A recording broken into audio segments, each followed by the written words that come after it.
juste vous rappeler une phrase célèbre de Paul Krugman, le prix Nobel d'économie, qui en 1994 a écrit « La productivité n'est pas tout, mais sur le long terme, c'est presque tout ». Donc c'est quelque chose de sérieux. Il n'y a pas tant de choses sur Terre qui soient presque tout. Le principal facteur de prospérité d'une société, c'est l'accroissement de la productivité. Donc, en fait, on a un problème.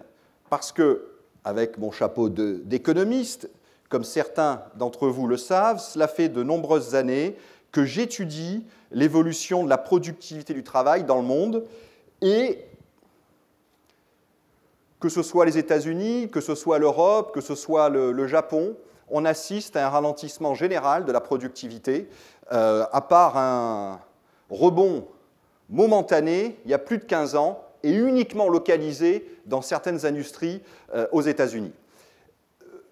Quand la productivité, en Europe, si on prend les 15 principales économies, la productivité croissait en Europe, dans les années 50, 60, jusqu'au début des années 70, de 5% par an. Puis de 73 à 83, 3% par an. De 83 à 95, 2% par an. Depuis 95, moins de 1% par an. L'Allemagne, depuis 1992, moins de 0,8% d'amélioration de la productivité annuelle. En Grande-Bretagne, la Grande-Bretagne, 0% d'amélioration de la productivité depuis 2006. Et vous savez sans doute encore mieux qu'un autre prix Nobel, Robert Solow, en 1987, a écrit cet article fameux pour parler des systèmes d'information. On voit les ordinateurs partout, dans les banques, dans les agences de voyage, dans les usines, sauf dans les statistiques de productivité qu'on s'attendrait à voir croître bien plus vite que dans le passé. Toute la question, c'est où disparaît ce potentiel de productivité. Et vous savez que quand la productivité croît de 3% par an, chaque génération vit 2 fois mieux que la génération d'avant. Les niveaux de vie doublent toutes les générations, à chaque génération, pardon. Quand la productivité ne croît que de 1% par an, il faut 3 générations. Et dans ce process, il y a beaucoup de gens qui seront moins bien lotis que leurs parents, qui auront un toit plus petit, voire pas de toit du tout, moins d'accès à l'éducation, aux vitamines, aux vaccins, aux antibiotiques, à tout. Donc, si l'on réfléchit pendant quelques secondes à tous les problèmes qui nous affectent aujourd'hui, j'ai bien dit tous les problèmes qui nous affectent aujourd'hui, il y a de fortes chances qu'ils trouvent leurs racines dans la crise de la productivité. Tous. Alors pourquoi cette crise?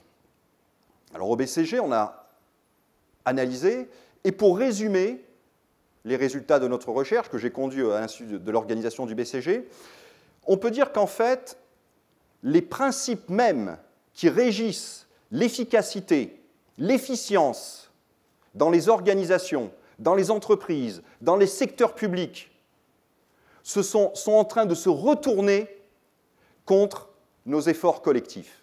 Les principes mêmes de management, d'organisation, dans les services publics, dans les entreprises, sur la manière de travailler, sur la manière d'investir, sur la manière d'apprendre à mieux travailler, se retournent contre nos efforts. Si l'on prend MAC, MAC, c'est l'acronyme de la Sainte Trinité de l'efficacité. MAC comme mesure, accountability, clarté. Il faut de la clarté dans les process, dans les rôles, dans les responsabilités. Il faut de l'accountability. Qui est accountable pour tel ou tel process? Il faut de la mesure. What gets measured gets done. Eh bien, cette sainte trinité du management fait dérailler l'ensemble des efforts humains aujourd'hui. Et je vais vous le montrer, et puis essayer de vous donner quelques solutions. Alors, déjà, une entreprise Ça ne se résume pas à sa structure, à son organigramme, aux boîtes, à ce que j'appellerais le squelette. Au-delà, il y a des éléments fondamentaux qui sont complètement en dehors des écrans radars de la mesure, de l'accountability et de la clarté. Le leadership, la valeur ajoutée du management. Le leadership, ça consiste à ajouter de la valeur. Parce que si les managers n'ajoutent pas de valeur, ils retranchent de la valeur. Vous êtes d'accord? Et si les managers retranchent de la valeur, il vaut mieux retrancher les managers. Comment le management ajoute-t-il de la valeur? Quel est le principal rôle du management? Si l'on résume 50 ans de littérature managériale, le principal rôle du management, la principale valeur ajoutée du management, c'est de faire aux gens ce que les gens ne feraient pas spontanément. Parce que si les gens font spontanément ce qu'ils ont à faire, on n'a pas besoin de manager. Donc posez-vous une question très simple. Vous qui êtes en charge d'opérations, d'informatisation, d'automatisation, de big data, de digital, pour l'ensemble des chefs de projet, des chefs de programme, des team leaders, qu'est-ce qu'ils sont censés faire aux équipes que les équipes ne feraient pas spontanément? Et ça, ce n'est pas une description de poste, ce n'est pas 10 pages, c'est 4 à 5 bullet points. Et une fois que vous aurez répondu à cette question, la valeur ajoutée du management, vient la deuxième question. Nos managers, nos responsables, nos team leaders, sont-ils capables de jouer ce rôle? Ont-ils les informations? Ont-ils les compétences? Ont-ils le pouvoir? Et une fois que vous aurez répondu à ces deux questions, eh bien, les équipes travailleront sur les bons problèmes, les bons objectifs, recevant de leurs responsables les bonnes priorités,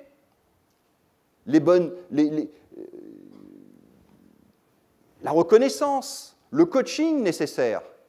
Et donc leur intelligence, quelle qu'elle soit, elle sera bien mieux utilisée que si on leur donne les mauvaises priorités, les mauvais problèmes à gérer, sans guidance, sans guidelines, etc. Je voudrais faire un exercice avec vous, un cas réel. L'un de mes clients, où l'ensemble des c'est une banque, l'ensemble des projets informatiques sont constamment en retard.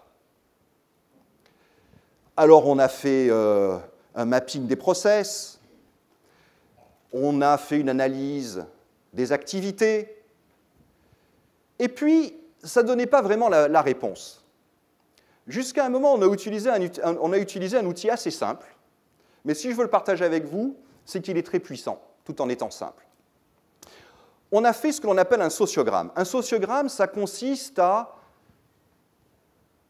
identifier les relations interpersonnelles entre fonctions, entre rôles, entre individus. Si ces relations sont positives, les gens s'entendent bien, il y a de l'entraide, voire ce sont des relations quasi amicales, on met un plus. Si les relations sont hostiles, conflictuelles, avec des frictions, avec des tensions, on met un moins. Et si les relations sont indifférentes, on met le signe égal. Et voilà ce que nous avons trouvé. Alors, tout en haut, vous avez le membre du comité exécutif qui représente les opérations et l'informatique dans l'entreprise.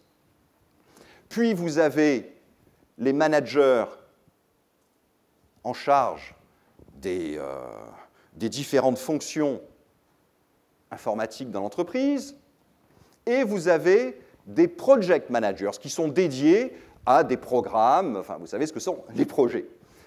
En dessous des responsables fonctionnels, les serveurs, les softwares, etc., les bases de données, les data models, on a des team leaders. Et en dessous des team leaders, on a les équipes, certaines étant plus dédiées à faire fonctionner les systèmes au jour le jour, et d'autres étant plus dédiées à mettre en œuvre les nouveaux projets, les nouveaux systèmes qui servent à changer la banque. Et voilà donc les relations, la nature des relations interpersonnelles, sur la base des émotions que vous identifiez lorsque les gens travaillent ensemble ou au contraire ne travaillent pas, etc. Qu'est-ce qui vous frappe y a-t-il quelque chose que vous trouvez particulièrement frappant? Alors je vais au fond pour être sûr que l'on voit les valences. Ah oui, je pense. Donc il n'y a pas de raison qu'au fond, on n'ait pas d'idée, puisqu'on voit. Est-ce qu'il y a quelque chose? Qu'est-ce qui vous frappe? Qu'est-ce qui vous frappe? Alors, qu'est-ce que vous disiez, monsieur? Les project managers n'ont pas vraiment une relation d'amitié. Les project managers n'ont pas vraiment une relation d'amitié, une relation interpersonnelle positive, puisqu'on voit du moins avec les responsables fonctionnels, la ligne managériale et de l'indifférence avec les équipes. D'autres remarques? Eh les amis, il va falloir vous mettre en mode actif là. Il y a 2 plus. Pardon? Il y a 2 plus. Il y a 2 plus, donc il y a peu de plus. Il y a peu de plus comparé aux moins ou aux indifférents.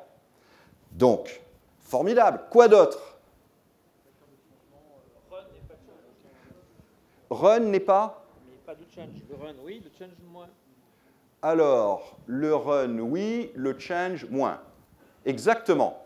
Il y a encore moins de positifs, même s'il n'y en a pas beaucoup, sur le change. C'était ça, hein, votre... Très bien, très bon point. Monsieur, vous disiez quelque chose? Les acteurs de changement n'ont aucun intérêt à faire changer les choses.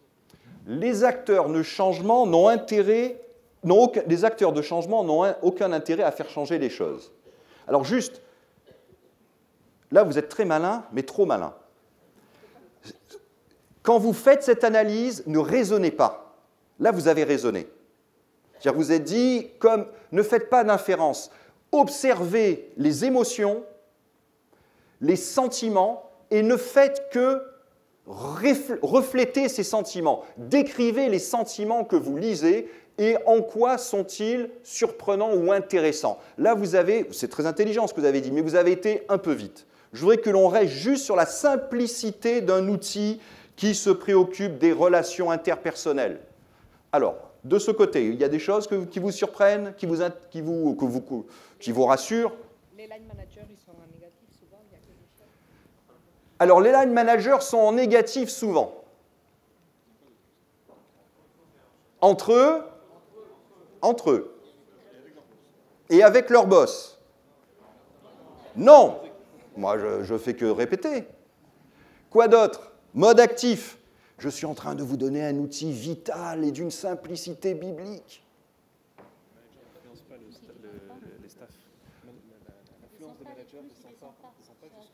L'influence des managers ne descend pas jusqu'au staff. Oui, il n'y a pas de relation, interpersonnelle, de sentiments. Hein, ça, c'est vraiment la mise à plat des sentiments entre les managers et les équipes. Entre les deux, il y a les team leaders. Très bien. Qu'est-ce que vous dites?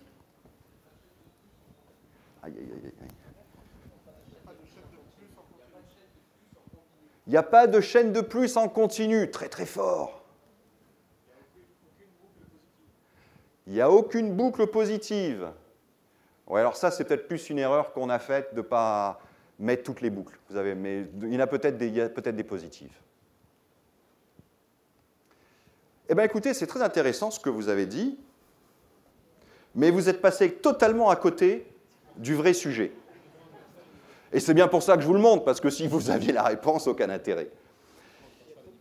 Le transversal est négatif. Vous êtes formidable, mais vous restez à côté. Écoutez, je vous ai dit, monsieur, tout le monde ne se parle pas. Donc, autrement dit, en analyse de réseaux sociaux, ce n'est pas un ensemble, ce n'est pas un réseau très dense. Hein, toutes les relations possibles ne semblent pas se réaliser, notamment entre cela et cela. C'est ça? On reste à côté. Il y a trop de boîtes. Mais c'est très juste. Mais je veux que vous appreniez à tirer un sens des relations interpersonnelles. L'approche que je vais vous décrire, c'est tout sauf du soft. Mais, parce que les vrais leviers, ils ne sont pas soft. En même temps, le soft, Ce sont des symptômes. C'est ça le vrai problème du soft. On croit que le soft, c'est les vrais leviers. Il faut que les gens s'entendent bien, etc. Non, le soft, ça n'atteint jamais les causes premières. Ça ne fait que traiter les symptômes. Pourquoi? Parce que le soft ne fait que refléter les symptômes. Mais en même temps, si on sait comprendre ces symptômes, si on sait lire les effets symptomatiques du soft, les relations interpersonnelles, est-ce qu'on s'entend bien, alors on va trouver les vrais leviers hard pour agir. Je vous ai dit à quoi sert le management. Est-ce que quelqu'un peut me répéter à quoi sert le management? Oui, ajouter de la valeur ajoutée. Et comment? En faisant faire aux équipes ce qu'elles ne feraient pas spontanément. Quand vous faites faire aux gens ce qu'ils ne feraient pas spontanément, d'après vous, quel sentiment vous éveillez chez eux? Négatif. Formidable. Donc, quand le management joue son rôle, il déclenche des émotions négatives avec ses équipes. Par définition. Puisque vous lui faites faire ce qu'il ne ferait pas spontanément aux collaborateurs. Maintenant, quand le management reconnaît l'effort, reconnaît le stress éventuel des individus, parce que ajouter de la valeur, ça ne va jamais de soi, il faut prendre des initiatives, et parfois on peut avoir faux, donc ça génère du stress, la valeur ajoutée est toujours anxiogène. Mais quand ce stress n'est pas reconnu, il devient détresse. D'où la souffrance au travail. Mais quand le management reconnaît cette valeur ajoutée et va vers les équipes, je sais que ce n'était pas facile, je sais que tu en as sué, mais tu as réussi. La reconnaissance, comme dit le psychologue de jour, est recyclée dans le registre vertueux de la construction de l'identité au travail. Et donc, on se sent bien. Et donc, la relation, elle devient positive. Quand le manager reconnaît les efforts, la relation devient positive. Donc elle est ou bien négative, parfois négative puis ensuite positive, parfois positive puis ensuite négative, mais en tout cas, s'il y a bien une relation qu'on ne s'attend pas à voir entre les managers et les équipes, c'est de l'indifférence. Quand vous ressentez de l'indifférence par rapport à votre manager, ça veut dire que le manager ne fait pas de différence, make zero difference. Je ressens de l'indifférence pour les gens lorsqu'ils ne font pas de différence pour moi. C'est-à-dire lorsqu'ils n'ont aucun impact. Et si donc le management n'a aucun impact, c'est qu'il n'intervient pas. Et si le management n'intervient pas, c'est qu'il n'ajoute pas de valeur. Parce que s'il ajoutait de la valeur, vous auriez du plus ou du moins. Eh bien, je peux vous dire que cet outil très simple, utilisez-le, et ça vous donnera une cartographie des vraies relations de pouvoir. Et notamment, ça vous montrera quand le management, censé gérer les projets, ne joue pas son rôle, n'ajoute pas de valeur, ne fait pas faire aux gens ce qu'il ne ferait pas spontanément, tout en apportant ensuite la reconnaissance.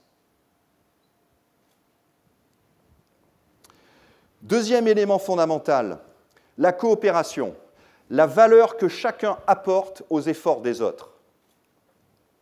Troisième élément fondamental, l'engagement, la valeur ajoutée dans l'exécution.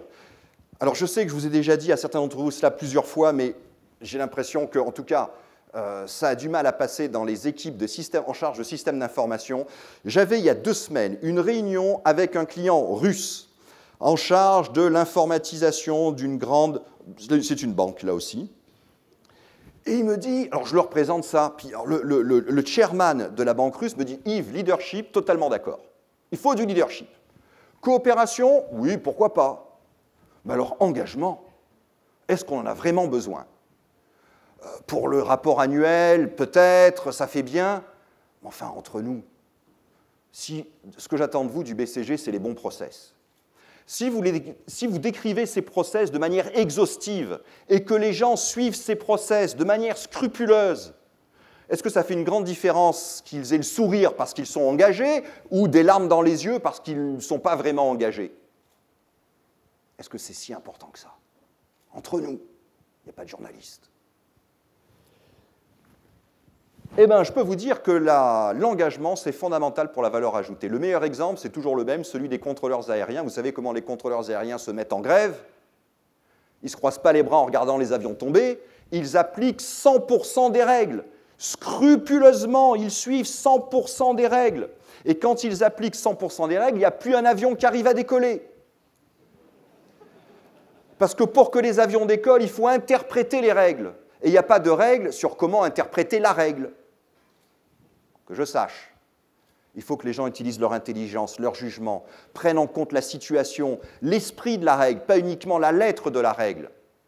Il y a toujours un écart entre les règles et les situations. Il n'y a pas autant de règles que de situations, autrement ce n'est pas des règles. Et qui comble cet écart entre la règle et les situations?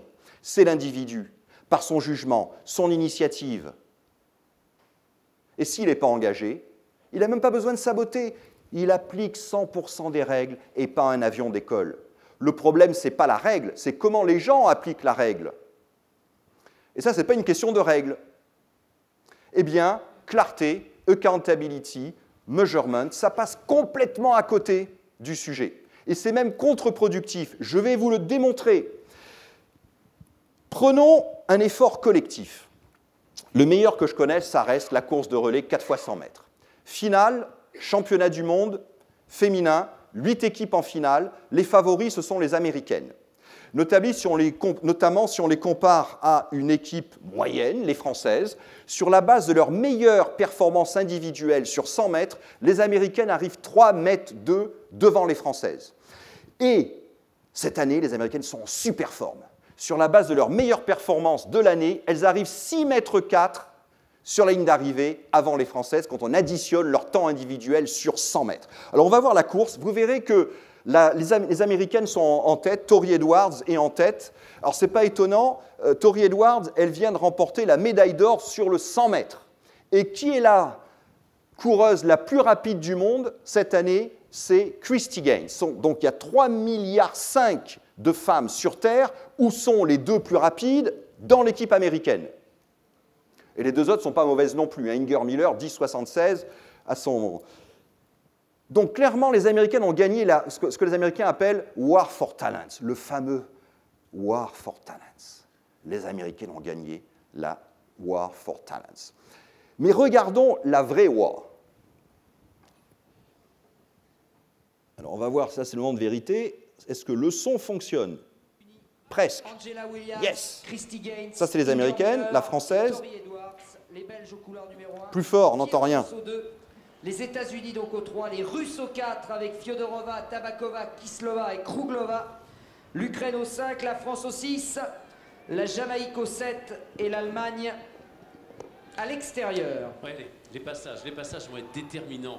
Christina, on nous avait paru totalement retrouvée en demi-finale. Elle est très très vite.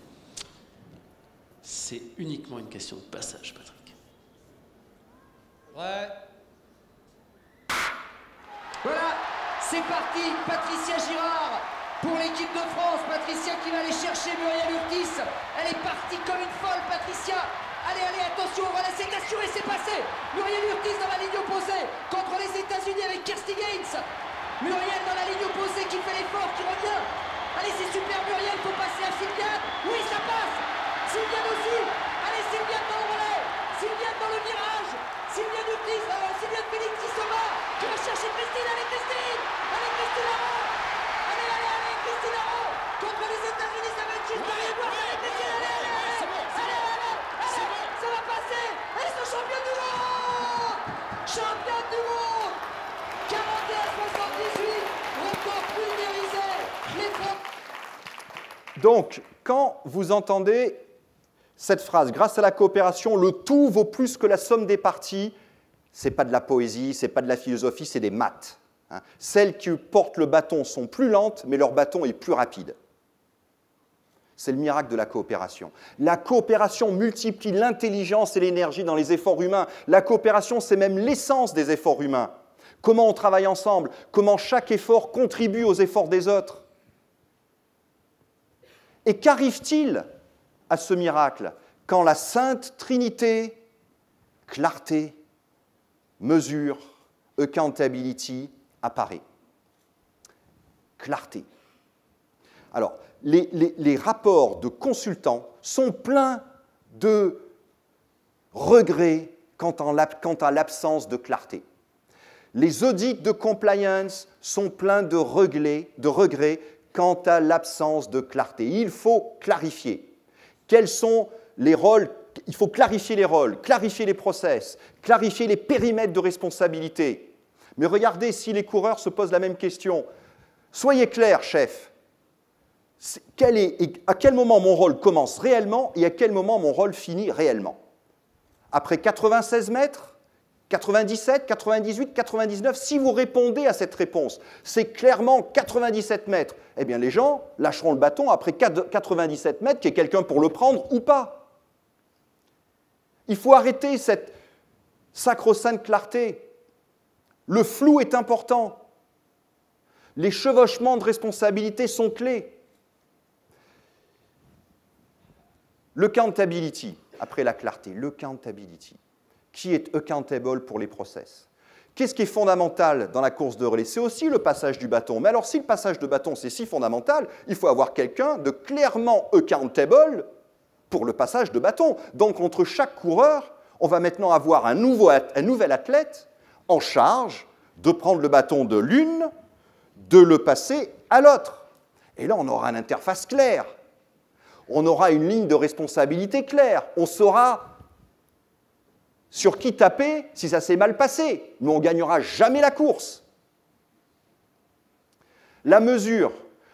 On a travaillé avec Christine Aron. Et elle nous a dit, vous savez, tout le monde pense que c'est moi. Les journalistes ont même dit Christine Aron ressuscité. Ce qui est un autre miracle, au fait, hein, c'est la résurrection. Et elle m'a dit, mais en fait, non, ce n'est pas ça la vraie explication. La vraie explication, c'est bien sûr, j'ai couru très vite.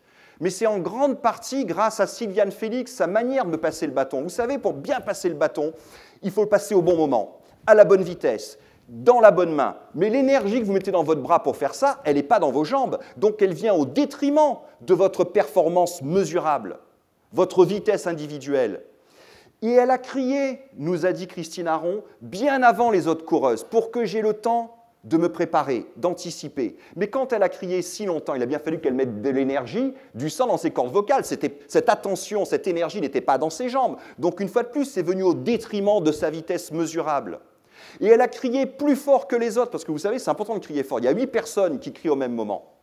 Donc il faut reconnaître la voix de votre collègue. Il ne faut pas dire, c'est toi, trop tard là, hein, c'est fini. Hein.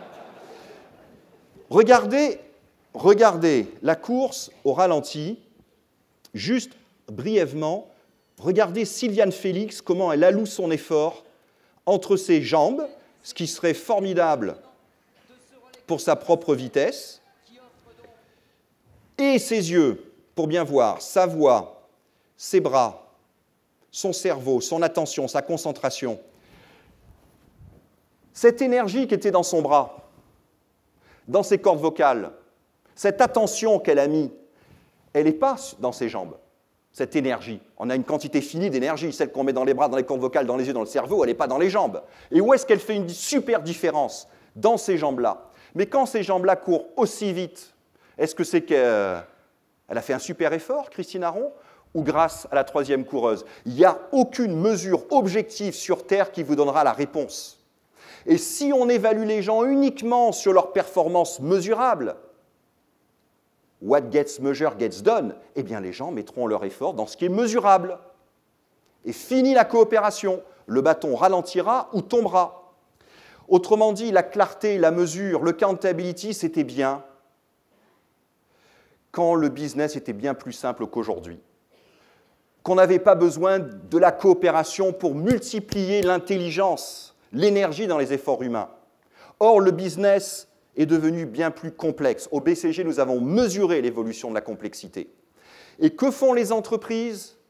Au nom de la clarté, de la mesure, de l'accountability, elles multiplient les structures, les process, les systèmes, les interfaces, les coordinateurs, les middle office pour avoir une responsabilité claire. Donc l'entreprise devient de plus en plus compliquée. À la complexité du business, on rajoute la complication interne. Et plus c'est compliqué, moins on comprend ce qui se passe vraiment. Moins on sait. Donc que font les entreprises? Elles ont besoin de rapports, de Key Performance Indicators, de mesures. Et donc les gens mettent leur effort dans ce qui est mesurable, au détriment de la coopération. Et plus la performance se détériore, plus on rajoute des structures, des process, des systèmes. Les gens passent leur temps en meeting à écrire des rapports. Ils doivent faire, défaire et refaire. D'après l'analyse du BCG, les équipes dans ces organisations passent entre 60 et 80% de leur temps à perdre leur temps, mais à travailler de plus en plus longuement, de plus en plus durement, sur des activités avec de moins en moins de valeur ajoutée. Voilà ce qui tue la productivité, ce qui crée la souffrance au travail. Les principes d'efficacité se retournent contre les efforts, contre nos efforts collectifs, font dérailler ces efforts. Donc, pour conclure, ma recommandation, alors, on a écrit un livre sur le sujet, si ça vous intéresse. Au fait, quand on applique ça dans une entreprise comme la SNCF, ils améliorent leur ponctualité de 80% à 89%. Ils ont même fait de la ponctualité le centre de leur nouvelle publicité, grâce à la coopération. Ils sont passés de 80% à 89% de ponctualité des trains, en améliorant la coopération, grâce aux remises en cause dont je vous parlais. Accepter le flou, les redondances, aller au-delà de la mesure individuelle des performances. Alors, je ne suis pas sûr que ce soit visible pour vous. L'élément le plus important de cette publicité, ce n'est pas le jeune couple au milieu, je ne sais pas si ça se voit, mais c'est les parents qui sont en train d'arriver, mais maintenant, les trains sont à l'heure. 165 000 personnes, entreprises d'État. Donc, ce livre est traduit en français. Le titre, comme son nom ne l'indique pas en français, c'est Smart Simplicity. Pour résumer, quand les gens ne coopèrent pas, ne vous en prenez pas à leur mentalité, à leur état d'esprit, à leur personnalité. Regardez plutôt les situations que nous avons créées au nom de la clarté, de la mesure, de l'accountability. Est-ce qu'il est vraiment dans leur intérêt de coopérer individuellement? Alors, sinon, ils ne le font pas. Mettre en cause la personnalité des gens quand ils ne coopèrent pas, c'est rajouter l'injustice à l'inefficacité. Au lieu de cela, supprimer toutes les fonctions type interface, middle office. Arrêter de chercher la clarté à tout prix, accepter le flou, les chevauchements de responsabilité. Supprimer la plupart des indicateurs de performance quantitatifs pour évaluer les gens. Gardez-en, mais pas plus de 1, 2, 3 maximum. Sur le quoi, leur vitesse. Évaluez-les sur le comment. Comment tu as atteint cette vitesse? Comment tu as passé le bâton? En le jetant ou en le passant au bon moment, dans la bonne main, à la bonne vitesse? Vous savez, l'avenir de nos entreprises, de nos organisations, de notre société, pour moi, il se joue sur la réponse que vous allez apporter à cette question. Est-ce que vous créez au jour le jour des organisations où les gens ont intérêt à coopérer? Et ce n'est pas la clarté, ce n'est pas la mesure, ce n'est pas le accountability qui vous permet d'y arriver. On a essayé de résumer avec mes collègues du BCG les 6 principes qui vous y amènent, qui sont une généralisation avec différentes illustrations de ce que j'ai dit sur le leadership, l'engagement, la coopération, pour pouvoir gérer cette nouvelle complexité sans devenir compliqué. Merci.